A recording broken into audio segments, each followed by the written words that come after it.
No, no, no, no. नमस्कार दोस्तों, आखिर मैं क्या ही बोलूं।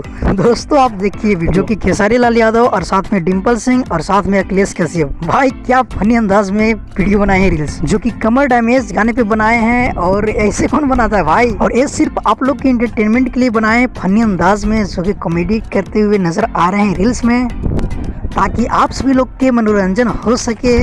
और खास करके खेसारी लाल यादव में यही खासियत है कि वो एंटरटेनमेंट के नाम से जाना जाता है, कॉमेडियन स्टार के नाम से जाना जाता है। तो दोस्तों अगर आप ही कमर डैमेज पे रील्स नहीं बनाए तो जाकर एक बार जरूर बनाइए, क्योंकि 1 लाख रील्स बन चुकी है और काफ़ी अच्छी खासी रिस्पांस मिल रहा है इस गाने के। और कंटिन्यू खेसारी लाल यादव अपने रील्स के माध्यम से प्रमोशन कर रहे हैं इस गाने को, जो कि जिस दिन से शूटिंग स्टार्ट हुई है कंटिन्यू बनाते जा रहे हैं रील्स, जो कि मैं काफ़ी अपडेट देकर बतलाए हैं फिर आप लोग का। तो एक कुछ अपडेट था तो मुझे लगा चलो भाई लोग के पास थोड़ा शेयर करते हैं, क्योंकि बहुत ही मज़ा है भाई वीडियो देखने में रील्स। तो अगर आप किसी रील्स को शेयर नहीं किए तो ये ज़रूर कीजिए खेसारी फैंस हो तो, क्योंकि ऐसा बवाल हमेशा नहीं मिलता है ऐसा फनी अंदाज में वीडियो क्लिप। तो मिलते हैं किस अपडेट के साथ बहुत ही जल्द। अगर हमारे चैनल पर आप नए हो तो हमारे चैनल को जरूर सब्सक्राइब कर लीजिए, क्योंकि भोजपुरी का हर अपडेट सबसे पहले हमारे चैनल पर आता है। जब तक के लिए जय हिंद, जय भोजपुरी।